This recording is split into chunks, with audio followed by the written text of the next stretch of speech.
If you take the collection of GST plus cess and income tax from the state of Karnataka, they are contributing almost 21% of the overall contribution made by states in India. But their grievance is that we are in return getting only 3.9% of the total revenues which are being given by the union to the states. The amount of money that Uttar Pradesh is getting today from the central pool of taxes which the union gives to the states, that is collectively more than the amount of money which is being received by 5 southern states in India.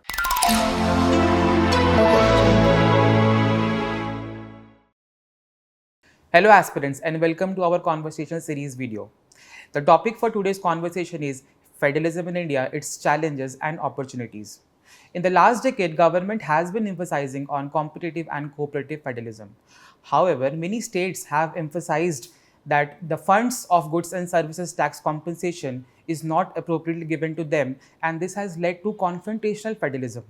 In this context, we will be discussing today the core idea of federalism along with its contemporary status, issues, and ways to address these issues.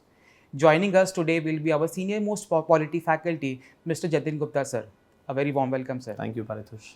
So before delving into the contemporary issues, it is very important to understand the whole idea of federalism. So what exactly is federalism and why is it important? Now, federalism is a system of polity. It's a political system in which the powers of the government are divided at 2 levels. You have a national government that is supposed to take care of the national priorities and national issues, and the state government that is supposed to take care of locally important issues. America was the first country to adopt a federal setup, and India also ended up adopting a federal setup because of the inherent advantages. Because given the size of country that India is, it was important that we should have local governments taking care of local issues such as health, education, drinking water, sanitation.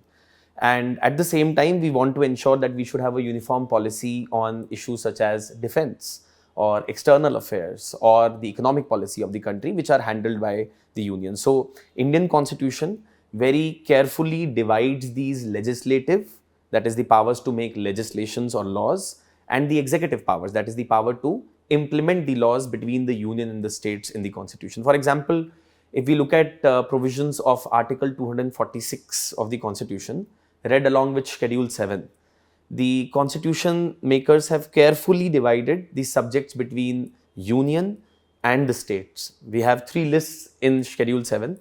List 1 pertains to those subjects on which the union can make laws. List 2 pertains to those subjects on which the states can make laws, and list 3 are those subjects on which both the union and the states can make laws. So federalism is essentially an arrangement in which we can have concern for the local issues also, but yet have a uniform policy for the entire nation. So recently around this particular issue, chief ministers of various states have protested in Delhi, and again many states have approached Supreme Court also regarding financial matters. So what exactly was the issue around this? So the financial relationship between the union and the states is also very important, because how else would you carry on the functions that have been assigned to you if you don't have finances? And this area of relationship between the center and the states in financial matters is what is referred to as fiscal federalism or financial federalism. Now, the biggest grievance that the states have is that the kind of responsibilities which have been imposed on their shoulders in comparison to the kind of revenues that they have is something which doesn't match at all. The 15th Finance Commission had stated that the states in India are spending almost 67 rupees out of 100 rupees which are spent by the government in India, whereas they have access to only 33 rupees out of the 100 rupees revenue that is collected by the entire government, the center and the states. And the states have also seen a significant decline and to certain extent stagnation in their revenues compared to the union. The example would be that the revenues of the states as a percentage of their GDP has remained stagnant at around 6% in the last 10 years or so. So there hasn't been much increase, but the expectations of the citizenry are rising. People are expecting more out of the state governments, and they are not able to fulfill those responsibilities. Now, what happens as a result of that is that the center has to provide funds to the states to meet these responsibilities. And some of the states are complaining that the union is biased towards the states, depending upon which political party is in power in the states, and also upon whether the state brings more number of seats in the elections to a particular political regime or not. So Karnataka, for example, has a grievance that we are contributing maximum amount of money to the revenues of the government of India. If you take the collection of GST plus cess and income tax from the state of Karnataka, they are contributing almost 21% of the overall contribution made by states in India. But their grievance is that we are in return getting only 3.9% of the total revenues which are being given by the union to the states. On the other hand, the other complaint also is that a state like Uttar Pradesh is ending up getting a major chunk of the revenue that is being shared by the union to the states. For example, the amount of money that Uttar Pradesh is getting today from the central pool of taxes which the union gives to the states, that is collectively more than the amount of money which is being received by 5 southern states in India. So Kerala, Karnataka, Andhra Pradesh, Telangana, Tamil Nadu, all of them put together are receiving less money from the center as compared to the union. This is one issue. The second is that the problem of centrally sponsored schemes. So center also runs a number of schemes in the states which are sponsored by the center. 60% of this money is paid by the center, 40% is paid by the states. The problem which the states are encountering is that they need to pay this money, but they have to work according to the priorities and the conditions that have been set by the center. So they feel that even though it's the center which is calling the shots, but it is their money which is being put to run these schemes of the central government. There are central sector schemes as well. So central sector schemes are ones which are fully sponsored by the center. But again, the number of conditions which are imposed by the center on the states for implementation of these schemes is not something which is acceptable to the states. Apart from that, there are few other issues as well. There are taxes which are called as cess and surcharge. Now, cess and surcharge, for our viewers, these are taxes that are imposed on taxes. Usually, cess is imposed for a specific purpose. The problem with cess and surcharge that the states have is that most of the revenue, in fact, all of the revenue that comes to the union from cess and surcharge is kept unilaterally by the union, and the states don't get even a single pie out of it. Now, in last 10 years, there has been a considerable increase in the amount of cess and surcharge as an overall revenue of the union. So we have seen almost an increase from 11% of the total revenues of the union to more than 20% today.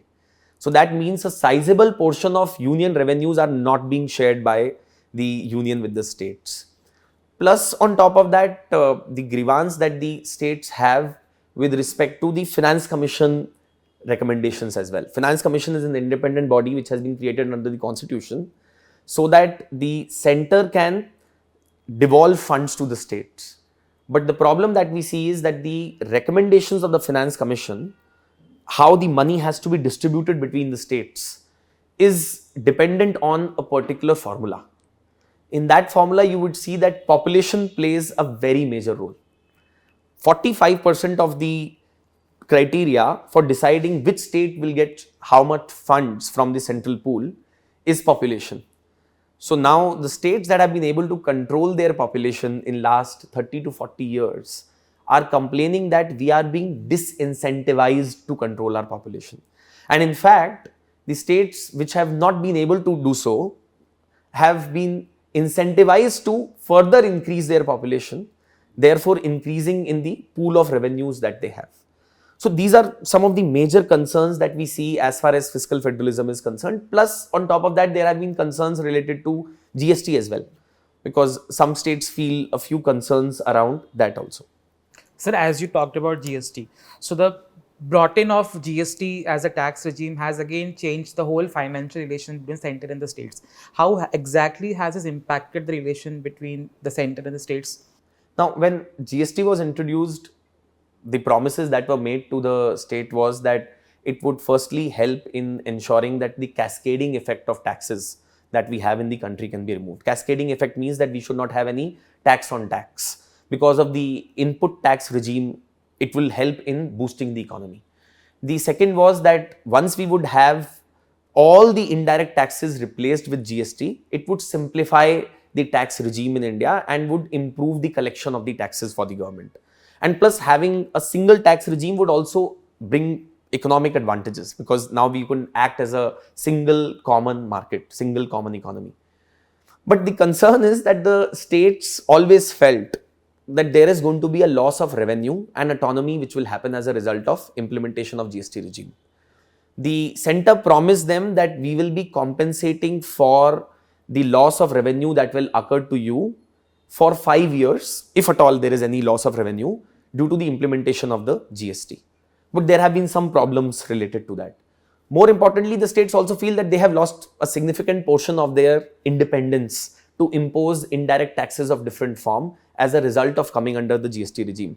Plus, even if you look at the council, the GST council and its composition, there is a veto which is given to the center, because to approve any decision in the GST council to whether increase the GST rate or to remove GST on any particular product or service, decision has to be taken by 3/4 of the members of the council.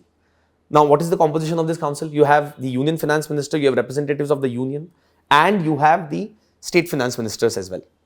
Now, the problem is that even if the states want to increase or decrease certain GST rates or remove GST or add GST on certain products, they can't do anything about it. The reason for that is because the center has the final say on that issue because of the veto that they have got in the arrangement, the way the GST functions. So that is also a grievance for the states today, and they believe that the center has not lived up to its promise. COVID has also added to the problems as far as GST is concerned.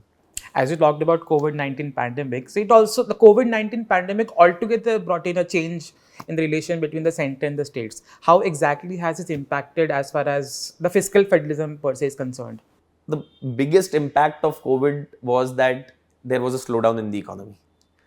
As the slowdown in the economy occurred, it meant that the tax collection for both the union and the states went down.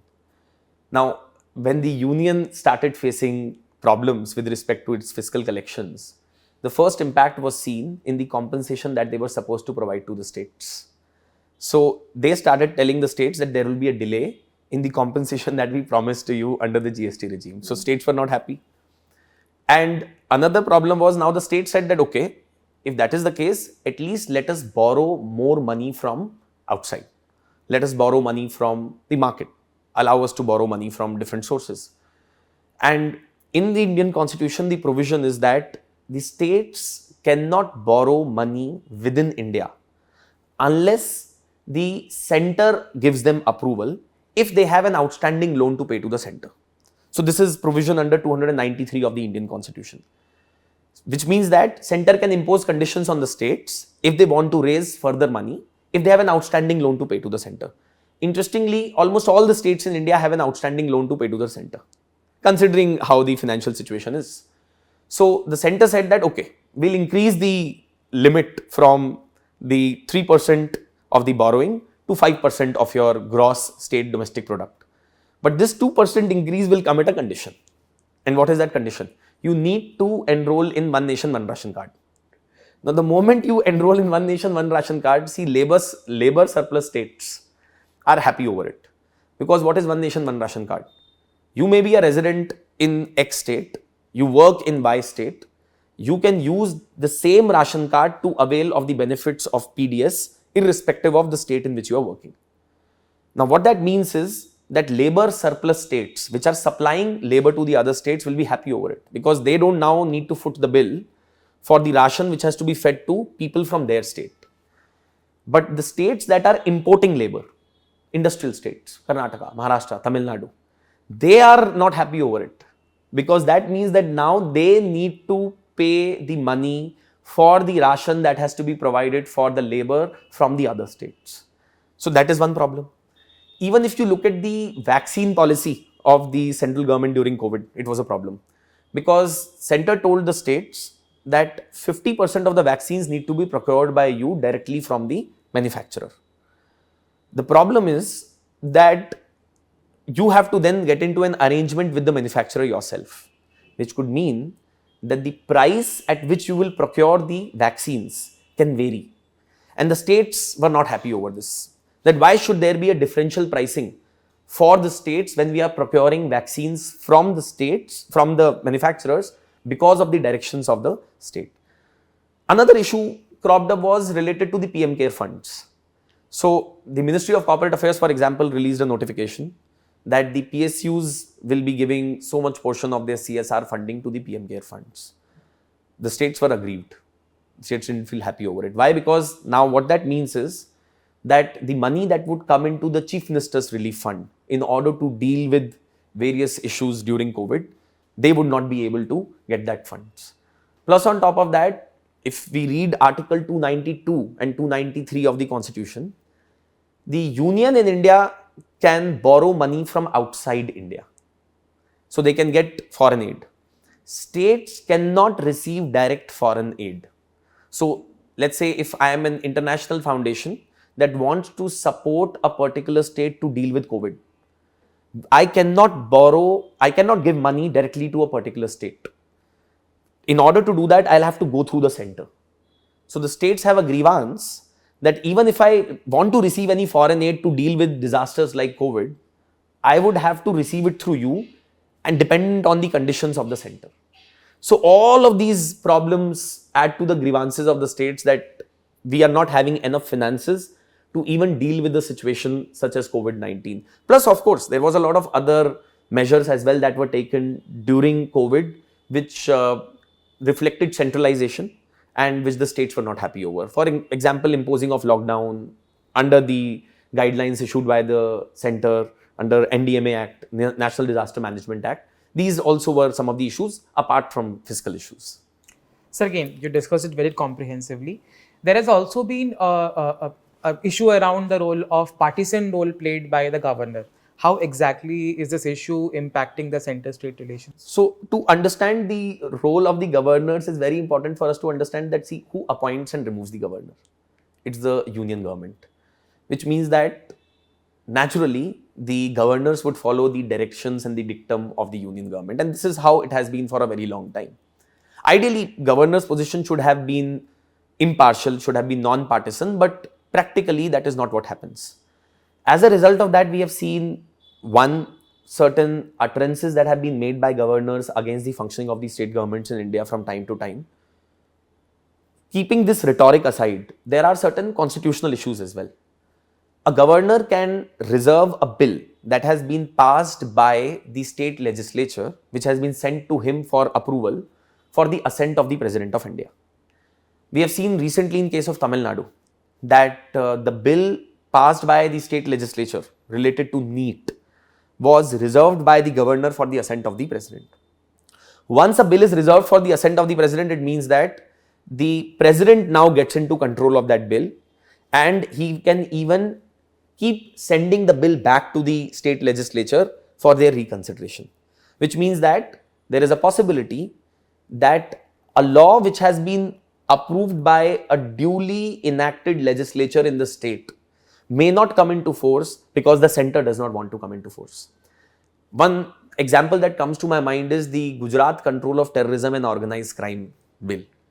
When the present Prime Minister was the Chief Minister of Gujarat, this was a bill that was approved by the Gujarat Legislative Assembly, but it could not receive the assent of the President for more than 15 years. So even though Gujarat wanted a law to be passed, the center for a long time kept this law pending in front of the President of India. So these kind of issues have also emerged. Plus, on top of that, we have seen that the governors at times have also played a partisan role in recommending invoking 356 in the states, which is President's rule in the state. And often the report of the governor has been biased. If we look at the judgment of the Supreme Court in the Rameshwar Prasad case, they had severely criticized the role of the then governor of the state of Bihar in the report which had been given to the President of India to invoke 356 in the state. The Supreme Court noted that the report of the governor was based on mere conjectures and only apprehensions and no solid evidence. So those things also add to this entire problem of the center-state relations. Sir, as we discussed a lot of issues, what according to you are the suggestions or solutions which can improve the relations between the center and the states? Now, ideally, we should look at number of reports that have been published by expert commissions on this issue. The Sarkaria Commission and the Punchi Commission have recommended that the position of the governor should be as impartial as possible. How can we do that? One is that the appointment of the governor should be made by the union only after consulting the State Council of Ministers. What they can possibly do is that they can suggest 3 or 4 names to the State Council of Ministers and ask for their opinion on those names and move according to that opinion. That will ensure that the states also feel that we have a say in who is going to be the governor of the state. Secondly, ideally, we should have people, those who are of eminent stature in the society as the governors of the state. That would help in ensuring that these people are impartial and non-partisan to a certain extent, because they would have a standing of their own in life. There are other issues as well. The Finance Commission functioning needs to be reformed, and we need to bring in more transparency in the way the Finance Commission decides how the devolution of the funds should take place to the specific states. Centrally sponsored schemes have been reduced in number, but there is a need to further prune them down.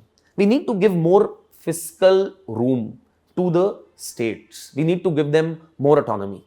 We need to give them more independence to decide what their priorities are, instead of being driven by the priorities of the center. Cess and surcharge is a big problem.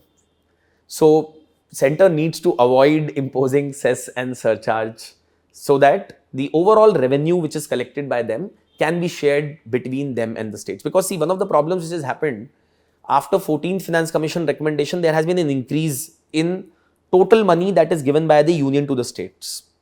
Earlier it used to be 32 rupees out of 100 from the union collection. Now it is 42 rupees out of 100.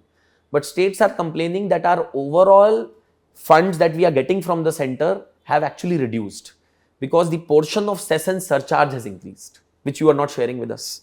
So center needs to be careful about that as well. Plus, there are a few other issues as well. The invoking of Article 356 in the states, we need to be very careful about that, because you are dismissing a democratically elected government in the state. So you should have very solid reasons to invoke Article 356 in any particular state. Apart from that, in this situation, I would also suggest that the role of interstate council becomes very important. You see, Paritosh, in last 30 years of its existence, the interstate council has barely met 11 times. And ideally, it was supposed to meet 3 times a year.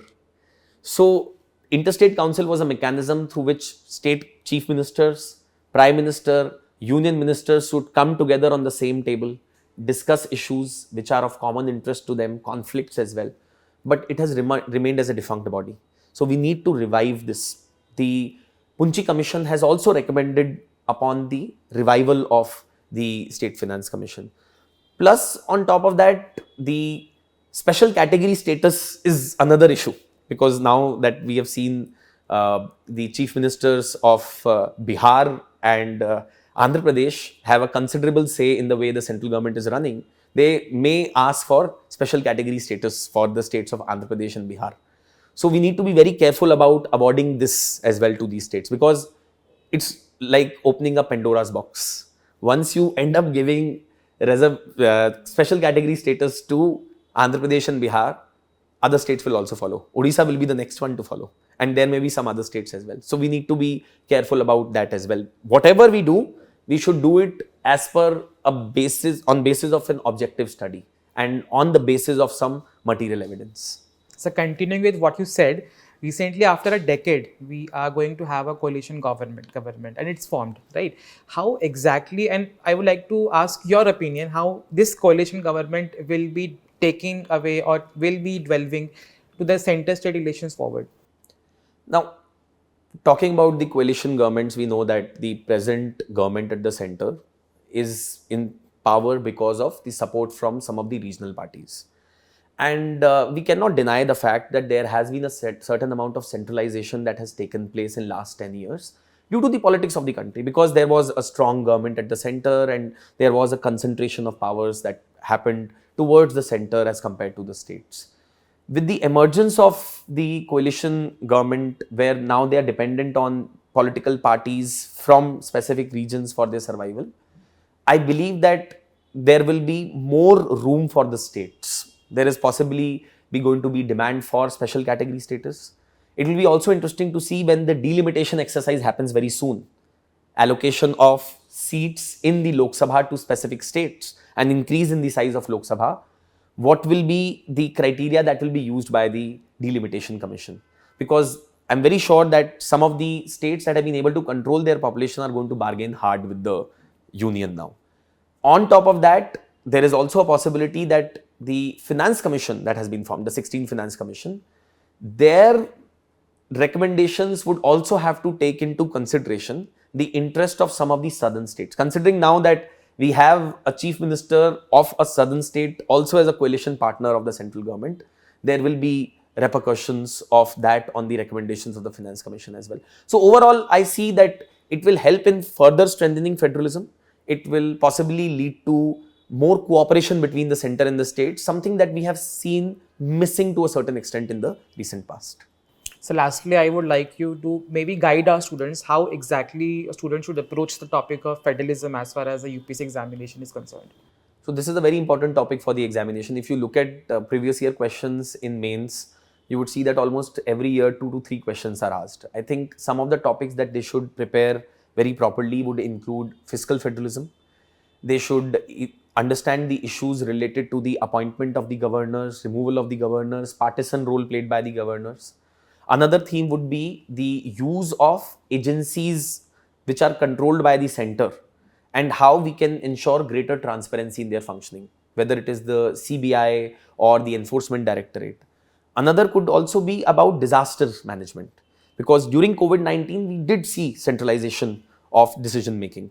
So can we have a more collaborative decision making apparatus in the country going ahead in future on this issue is another topic.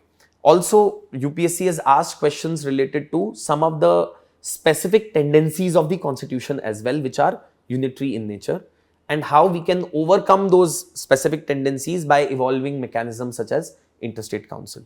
So these could be some of the topics that the candidates can focus on. Thank you so much, sir, for joining us today and again guiding our students very comprehensively regarding the topic of federalism. Thank you so much, Paritosh. It was a wonderful discussion. Thank you, aspirants, for joining us today in the conversation. We will be coming up with a new topic very soon. Thank you.